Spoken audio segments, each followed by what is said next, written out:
The screen was black except for one white cursor stabbing at me like an accusation. 380 pages, 21 months of bleeding onto the keyboard, gone. I tore through every drive, every cloud folder, every forgotten USB stick. Nothing. In 5 hours, I was supposed to walk into Vanguard House with the final polished manuscript for my debut novel. Now I had less than a ghost. My mother appeared in the doorway holding her eternal cup of chamomile, steam curling like a sneer.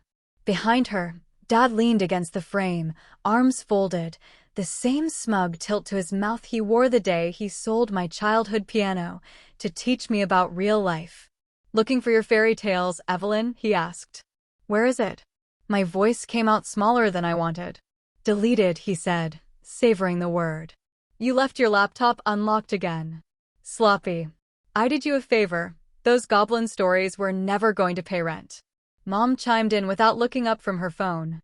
"Your cousin Brooke just closed on her third rental property. 26 years old. Maybe stop pretending and start producing." I felt the room shrink. "I have a meeting at Vanguard at 2. Dad snorted. "They'll laugh you out of the building." I saved you the humiliation. They left me drowning in silence, convinced they'd finally killed the last impractical part of me. What they didn't know, what they'd never cared to learn, was that Vanguard House doesn't schedule, maybe, meetings with hopefuls clutching Word docs. They schedule them with authors who've already survived developmental edits, copy edits, cover briefings, and a 6-figure advance wired 4 months ago. My book, The Ash Sovereign, was already printed, already shrink-wrapped in pallets outside Chicago, already climbing pre-order charts under my pen name E.R. Harrow. Dialed my editor, Mara. "Hey, rock star," she answered. "You on your way?" "Small domestic terrorism incident," I said.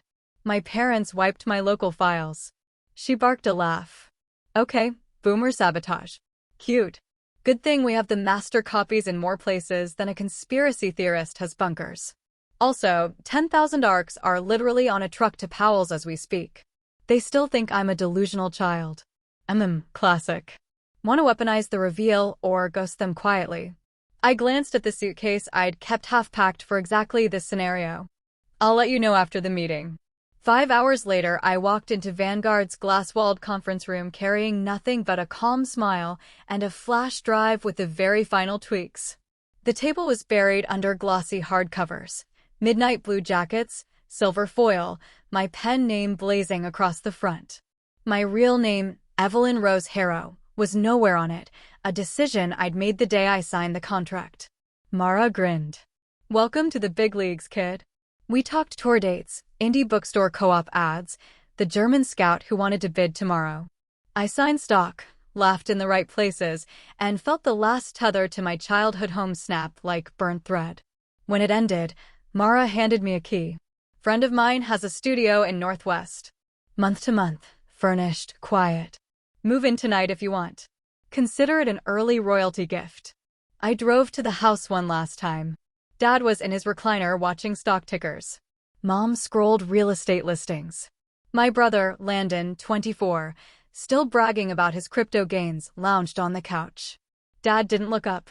He muttered, "Job interview go well." "Killed it," I said, setting a single hardcover on the coffee table. Landon reached for it first. "Cool dragon. You buy this?" "Something like that."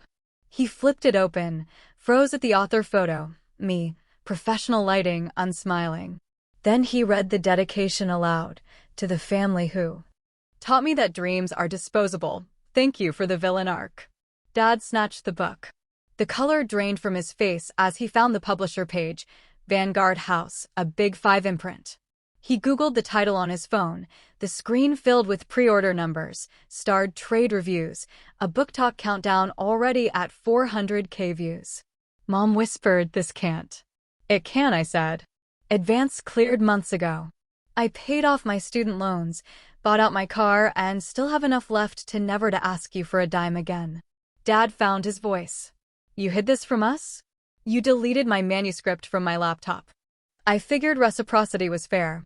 Landon tried to grin. "So, Netflix money coming. Agents in talks. You'll have to buy the book like everyone else." I picked up my suitcase. No one moved to stop me. At the door I paused.